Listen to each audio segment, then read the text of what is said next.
O Rio de Janeiro voltou a ser cenário de horror. Uma mega operação mobilizou forças estaduais e federais nas comunidades da Zona Norte.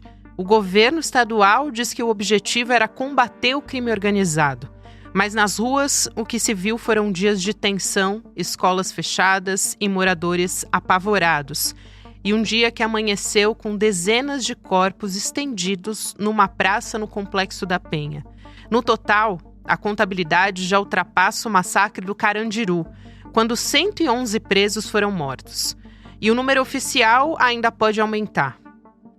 A população ficou no meio do fogo cruzado entre polícia, tráfico e uma disputa de poder. O Ministério Público acompanha as investigações.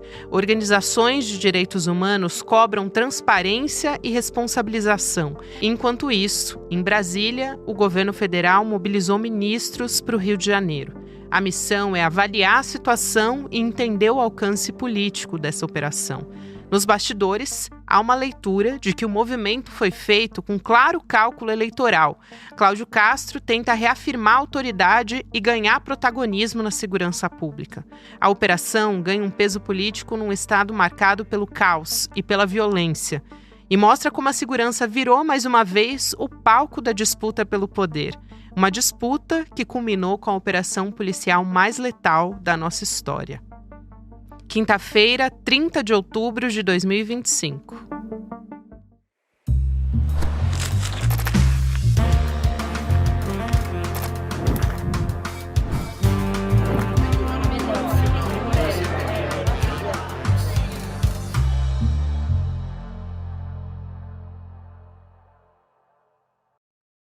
Olá, seja bem-vindo, seja bem-vinda. Eu sou a Gabriela Varela, esse é o videocast em detalhes que está começando. Aqui de segunda a sexta-feira a gente analisa uma temática, uma notícia importante do momento.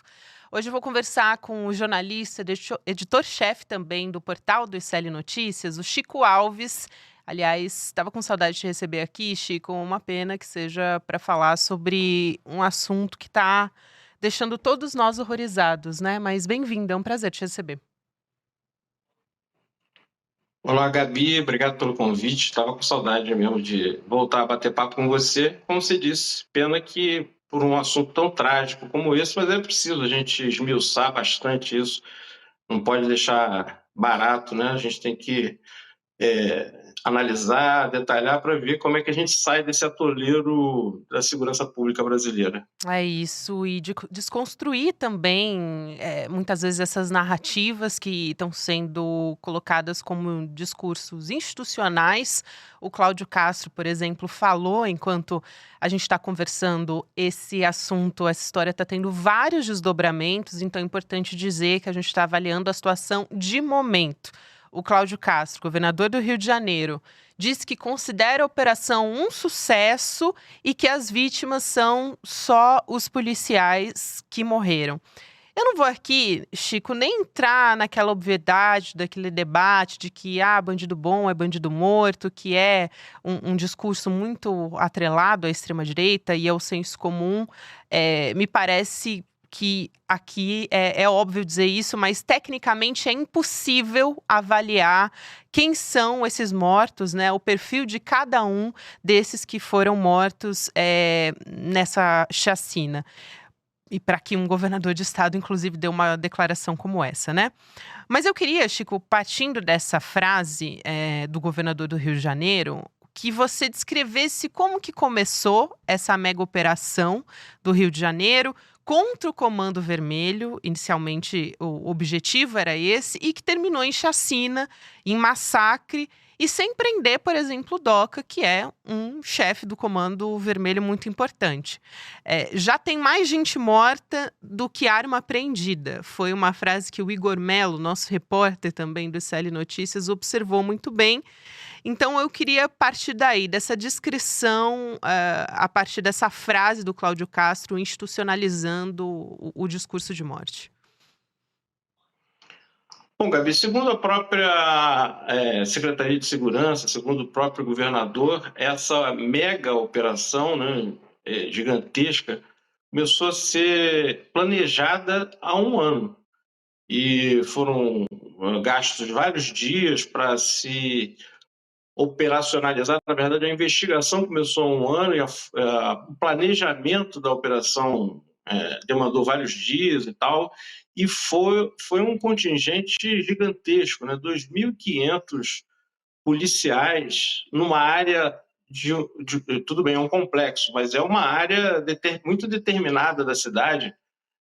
O Rio de Janeiro, a cidade do Rio de Janeiro tem vários complexos, né? Então só para um complexo, que é o Complexo da Penha, que é colado ao Complexo do Alemão, foram mandados 2.500 policiais. Então, naquele dia, no dia 28, quando as primeiras mortes começaram a ser anunciadas, né, quando a cidade começou a ver que era mais um dia trágico, porque volta e meia a Polícia do Rio faz operações desastradas e mata gente nas favelas, o trânsito para, as pessoas se abrigam dentro dos ônibus, dentro das creches, dentro das escolas, dos hospitais. Essas imagens volta e meia circulam nas redes sociais, mas naquele dia 28 deu para notar que o frisson era muito maior, proporcional ao número de policiais e a área que estava sendo abordada, né? E isso fez com que, para começar, para quem não estava dentro do campo de operações, já dava para notar pelo estrago no trânsito da cidade, nos tiroteios que foram reações dos traficantes àquela operação, e aos rolos de fumaça que se via de longe, né? Que era uma operação incomum, mesmo para o Rio de Janeiro. E os vídeos que foram circulando, já na manhã, a quantidade de tiros, volto a dizer, mesmo para o Rio de Janeiro, que já está acostumado, infelizmente, e que já é conhecido por ter esse drama diário, eram tiroteios de uma escala gigantesca, inclusive com um vídeo de um drone que assustou muita gente, que era um drone que seria dos traficantes, jogando uma granada sobre a polícia e tal. E fechamos a noite de ontem com um número absurdo, já era recorde, a noite do dia 28, com um número recorde, número absurdo. Na manhã do dia seguinte, do dia 29, aí a gente vai vendo a escala crescer. Então, na verdade, as pessoas estão falando que é o maior massacre, é a maior matança do Rio de Janeiro. Não, é a maior matança do Brasil, né? Nunca no Brasil, pelo menos na história moderna, na história recente do Brasil, a gente teve uma operação policial num determinado lugar que tivesse mais de 120 mortos. A gente não sabe em quanto vai acabar. E aí, essa operação com 120 mortos, com alguns fuzis apreendidos, que foram, como você falou, em número menor que o número de prisões, e sem prender o chefe daquela facção que era o alvo, o tal do DOCA, que a princípio a polícia disse que prendeu, mas na verdade não prendeu, o governador vem e diz que essa operação foi um sucesso. Então, e que os únicos inocentes que morreram foram os policiais. Então, é trágico, desde a ação da polícia, as mortes, a fala do governador, fechando um cenário trágico que começou no dia 28 e continuou no dia 29 e vai continuando com o governador sem dar o braço a torcer. Chico, quando a gente começou a conversar, toda vez eu faço esse preâmbulo, assim, apresento quem é essa pessoa, tal. Quando a gente entra nas suas redes, tem sempre Chico Alves, jornalista, e até o seu arroba, para quem for te procurar nas redes, é Chico Alves Rio. Então, essas principais características ali são jornalista, carioca, né? Enfim, nem sempre a nossa regionalidade aparece primeiro como uma descrição. E eu acho que isso mostra vínculo, mostra pertencimento, né? O Chico é morador do Caxambi, na Zona Norte. Você contou um pouco isso agora, mas eu queria um pouco dos seus relatos, como foi o dia para amigos, amigos de amigos, para conhecidos ou não. Como é que foi o dia do cidadão fluminense, carioca, nesse dia 28 de outubro? Assim, angústia, né? Muita angústia das pessoas que não sabiam como chegar, não sabiam o que estava acontecendo, o que poderia acontecer, principalmente na área suburbana da cidade, né, Gabi? Que mora em Ipanema, Leblon, Barra, até ali no miolo da Barra, acompanhou pela televisão, mas as pessoas que moram da Zona Norte para lá, na Zona Oeste, né, viveram na pele esse drama, até para pegar trem era considerado perigoso, porque os bandidos às vezes atiram nos cabos, atiram nos trens, né? É raro, mas já aconteceu. Então foi uma noite das pessoas ligando, quem estava em casa ligando para os seus entes queridos, e as pessoas que estavam na rua desorientadas, tentando achar uma forma de se locomover, porque algumas empresas liberaram antes os funcionários, mas não tinha transporte público, por exemplo. Então, e aqui, mesmo quem foi de carro, tinha um medo, né, de saber se naquele trajeto que ele ia fazer, ele poderia ser surpreendido com alguma operação, com algum confronto, com algum tiroteio.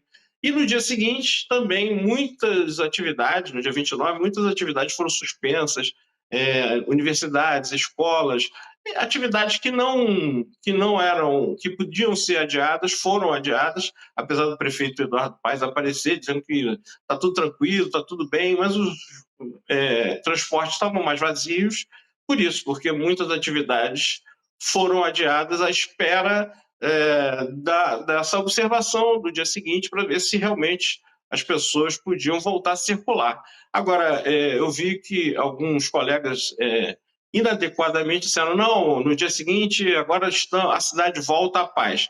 Quer dizer, uma cidade que teve no dia anterior uma chacina, uma matança como essa, não vai estar em paz, mesmo que volte a uma aparente normalidade, né? A paz a gente não vai ter, porque não dá para a gente achar que é pacífico, que é tranquilo, que é normal.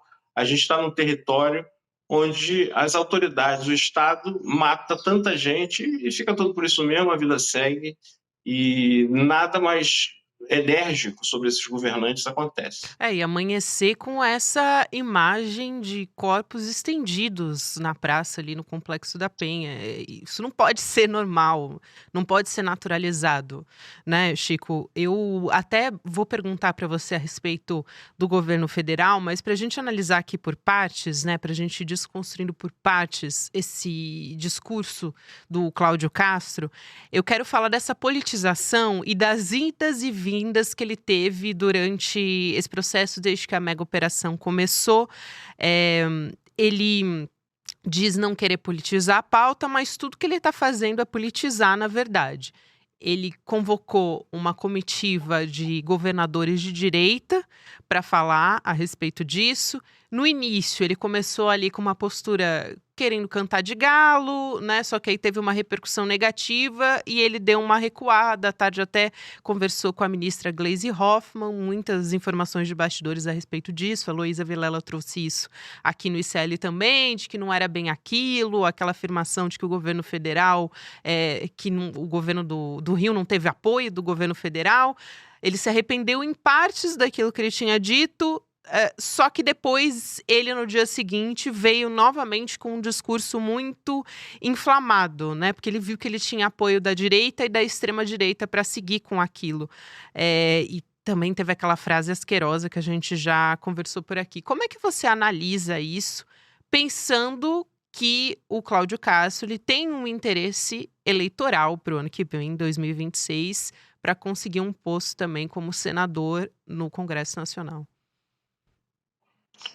Desde o início das falas do Cláudio Castro, depois dessa matança, a única coisa que o governador fez, mesmo quando dizia que estava refutando a politização, a única coisa que ele fez foi politizar o tempo todo.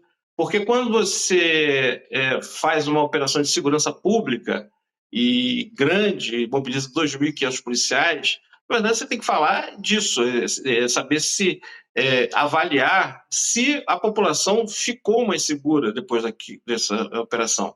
Então, ele descartou esse assunto e passou a dizer que, falsamente, né, que ele, como governador e o estado do Rio de Janeiro, estava sozinho no combate à criminalidade. Disse que, inclusive, não queria a ajuda do governo federal e que o governo federal não ajuda, mas aí foi perguntado se realmente tinha pedido alguma coisa nessa operação e ele disse que não, que ele queria blindados, mas como sabe que o governo federal não gosta para você ter o blindado, o governo federal teria que decretar uma GLO, porque é um blindado militar, não pode ser emprestado para o governo do estado, né? E disse ele, como o governo federal não gosta do GLO, ele nem pediu. Ou seja, ele reclamou que não teve ajuda, mas ele não pediu também.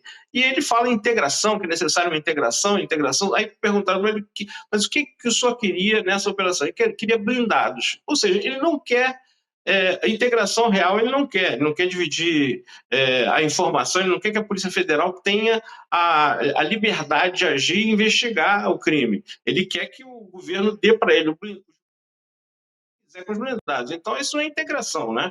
E outras bobagens que ele falou, como, por exemplo, o refrão que ele repete sempre, que é atacar a DPF das favelas, que, para quem não lembra, a DPF 365 foi uma ação que o PSB entrou em 2019, na época da pandemia, para evitar que a polícia entrasse nas favelas fazendo operações que terminassem em chacinas, como atiravam na época, atiravam do alto de helicópteros para comunidades lotadas de moradores. Então, o PSB entrou com essa ação de descumprimento de preceito fundamental, o ministro Edson Fachin aceitou, e aí, a partir daí, a polícia começou a dizer que essa DPF proibia a polícia de entrar nas favelas, o que é mentira. Na verdade, a DPF só recomenda que entre em casos excepcionais. Uma operação desse tipo tem que ser feita em caso excepcional mesmo. E quando acontecer, que seja comunicado ao Ministério Público Federal e quando houver morte também. E só isso, só queria conter os abusos. Mas aí, a partir da aprovação da DPF, Cláudio Castro começou a falar que a DPF impede a polícia de atuar, mais uma desculpa para a falta total de política de segurança pública no Rio de Janeiro. Perfeito, Chico. E foi importante você ter falado da DPF das favelas e dessa crítica do Cláudio Castro, porque a gente está esperando uma decisão nesse sentido por parte do ministro Alexandre de Moraes, né? Uma decisão sobre essa operação no Rio de Janeiro, já teve também um parecer da PGR a respeito disso. E eu quero te ouvir sobre a postura do governo federal no enfrentamento a essa narrativa também do Cláudio Castro e que boa parte também dos políticos da extrema-direita estão fazendo. Ele deu uma coletiva de imprensa, né, coletiva de jornalistas, com a palavra do ministro da Justiça, o Ricardo Lewandowski. Eu te pergunto se isso foi o suficiente, se precisa de mais enfrentamento, que tipo de posicionamento que precisa ter, apontar os erros do governador, chamar pelo nome, né, chamar de chacina, deixar mais claro que essa operação foi uma operação isolada até o momento, pelo menos o Lewandowski, ele já disse, junto com o Andrei da Polícia Federal, que foi uma mega operação que não foi avisada para as instâncias superiores do governo federal. Então, não foi avisado o ministro da Justiça, também o presidente Lula não foi avisado, enfim, e a PF só foi avisada localmente, regionalmente, e de ações pontuais que queria fazer, não de que a mega operação iria acontecer da forma como aconteceu e quando iria acontecer. Mas, levando em conta o que ele está dizendo agora, o Cláudio Castro, para a imprensa, que queria integração das forças, mas agindo isoladamente, qual deve ser a postura do governo federal para deixar tudo às claras sobre o que está acontecendo? Essa é a pergunta de $1 milhão, né, Gabi? Porque realmente a ideia, o objetivo até do governador Cláudio Castro e dos bolsonaristas que estão por trás dele é justamente colocar o governo federal contra a parede nessa questão tão sensível e que vai ser tão importante no debate da campanha para as eleições presidenciais, que é a segurança pública, né? Quando você vê, a gente infelizmente sabe pelas manifestações nas redes sociais, depois da matança, e até pessoas com quem você conversa, o famoso mítico motorista do Uber, a mítica senhora da fila do banco, né, que apoiam essa forma simples esse pensamento simples de que matando um número grande de pessoas, você vai resolver a criminalidade. Então, as pessoas, uma boa parte da população apoia esse tipo de coisa.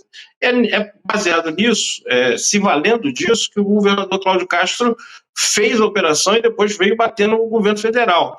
Como ele também precisa do governo federal, ele deu um passo atrás no primeiro momento, conversou com a ministra Gleice e tal, mas o fato dele ter pedido desculpas, dito que não era bem assim, para a ministra Gleice, fez também com que os bolsonaristas, de quem ele depende eleitoralmente, colocassem ele contra a parede. Olha, você agora está com um bom mote na mão, você é o cara que é o valentão que está enfrentando a criminalidade, então vai para cima. Então, nessa segunda entrevista, vem o Cláudio Castro dizendo que, como é que é? Ou soma ou suma, é isso que ele diz. Então, o governo federal, para responder ao valentão, que é a postura do Cláudio Castro, a racionalidade, às vezes, é uma arma meio fugaz, né? Meio frágil, né? Aí você vê o Cláudio Castro, mesmo a oratória não sendo forte dele, mas você vê também o Lewandowski falando daquele juridiquês, né? Também na comunicação não é alguém que possa desenrolar essa situação. Vamos ver Lula, né, quando entrar e falar sobre o assunto, se ajuda, mas eu acho que aí o Sidônio vai ter que entrar, com certeza, além obviamente, a principal é uma política de segurança pública que o governo já tem. Mostrou como se faz quando atacou lá os postos de gasolina, as fintechs do PCC na Faria Lima. Sem dar um tiro, conseguiu desbaratar quadrilhas que movimentavam bilhões de reais. É assim que você ataca o crime organizado. Até o ministro Haddad até alfinetou o Cláudio Castro dizendo isso, que o Cláudio Castro não faz nada para atacar esse flanco do crime organizado. Muito pelo contrário, ele até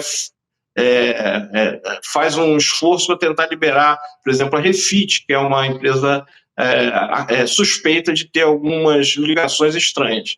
Então, mas o fato é que, além de ter uma política séria de segurança pública, que eu acho que o governo federal tem que comunicar isso de uma forma muito simples, né? E nem sempre é fácil você, aliás, nem sempre não, quase nunca é fácil você confrontar essa ideia de bandido bom e bandido morto com algo que realmente seja eficaz e mais complexo. Então, essa parte, acho que o Sidônio vai ter que quebrar bastante a cabeça, o Lula usar toda o poder de comunicação dele, porque o Lewandowski não é essa pessoa, certamente não é, mas também talvez oferecendo, o governo federal oferecendo outros resultados. Aquela operação feita na Faria Lima fez muito sucesso, pode ser que alguma outra esteja em gestação aí, assim que aparecerem os resultados, o governo federal mostra, olha só, é assim que se faz, sem matar ninguém, a gente consegue pegar os cabeças do crime organizado, não precisa entrar na favela e matar um monte de gente que você nem sabe se é culpado. Essa notícia de que também, agora que saiu, o Rio de Janeiro passou ao governo Trump um relatório de atuação do Comando Vermelho, qual é a preocupação que a gente tem? A extrema-direita está atuando de alguma maneira, dá para a gente dizer isso, para tentar melar as eleições, levando em conta a popularidade do presidente Lula nesse contexto? A fala também do Lula está sendo usada a respeito dos traficantes, sendo muito compartilhada nas redes sociais. Esse discurso por parte da extrema-direita, que é um discurso mais intervencionista, até onde dá para esticar essa corda? A nossa extrema-direita é muito criativa, né, Gabi? Então, até onde dá para esticar essa corda é um mistério, porque há um ano atrás, se você me dissesse que o filho do presidente, o ex-presidente da República, iria para os Estados Unidos, junto com o filho de um ditador da época do regime militar, o neto, desculpa, de um ditador da época do regime militar, para fazer lobby para o governo americano intervir no Brasil, eu diria que isso era um sonho, que era um delírio. Então, eu acho que a extrema-direita brasileira já mostrou que não tem limite. Então, acho que esse sonho atual, como mostra essa informação, se realmente for confirmada de que os dados foram repassados para os Estados Unidos, para o governo americano, como sendo um Comando Vermelho, um grupo de narcotraficantes, de narcoterroristas, isso é mais um sonho de intervenção mesmo no Brasil. Isso eles fazem as claras, né? Eduardo Bolsonaro faz as claras e os que o apoiam essa intervenção. Então, mais um motivo aí para eles, mais um cavalo de batalha para eles montarem e tentarem essa intervenção. Eu acho difícil que tenha sucesso, porque o principal objetivo do Trump é econômico. Agora, na reta final da eleição, nos últimos meses, no ano que vem, Trump preferirá quem?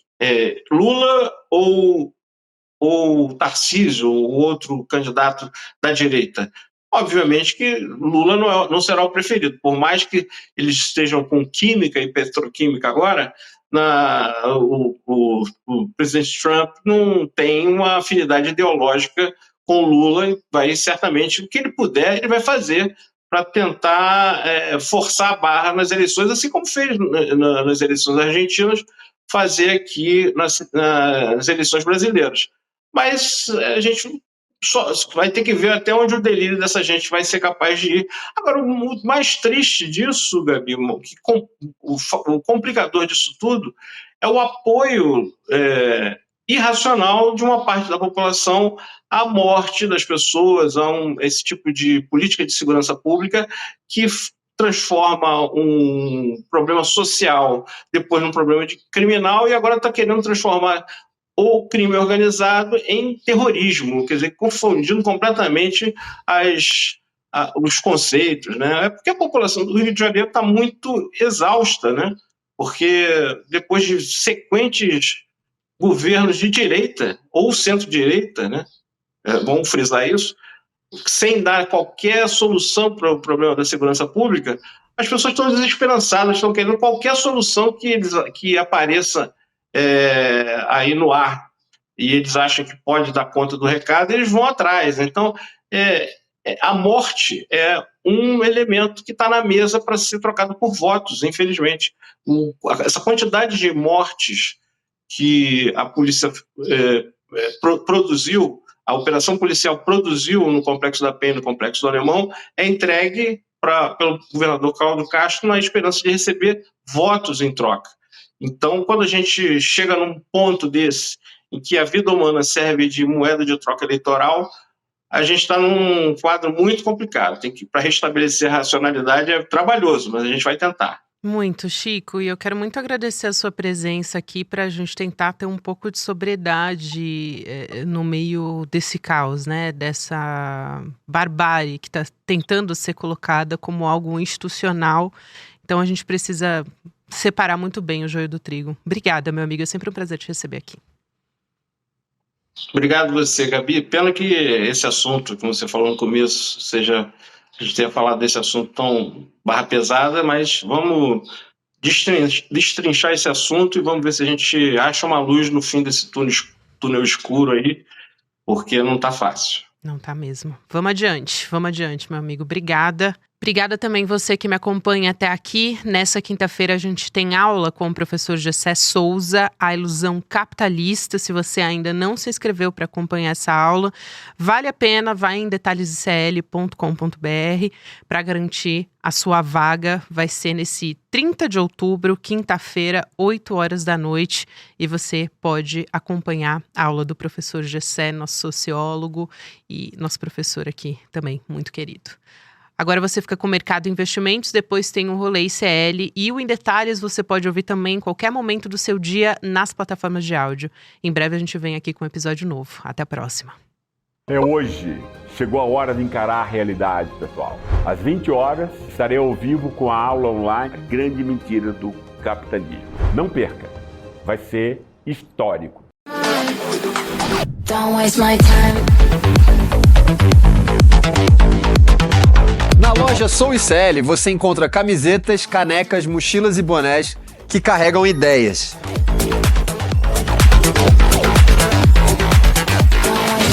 Produtos com propósito para quem acredita em justiça, consciência e transformação. Vista, use, leve a luta com você. Acesse souicl.com.br e escolha o que representa você. ICL, souicl.com.br, tá tudo lá.